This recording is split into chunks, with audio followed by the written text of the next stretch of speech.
titingin. Manood kayo nito, pwede kasama yung mga love life nyo.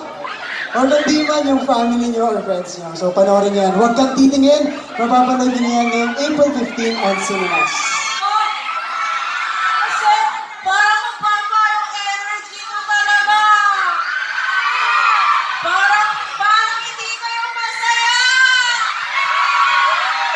Sayang. Ayaw niyo bang kiligin si Dave?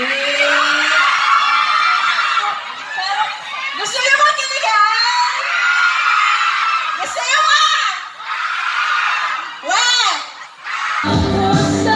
Ikaw lang ang gusto!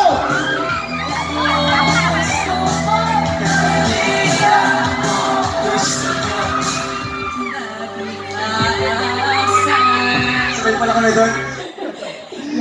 Hello sa inyong lahat ulit.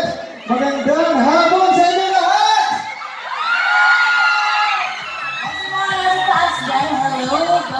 Hello sa inyo dyan. Magandang hapon po. Magandang hapon po. Ayan,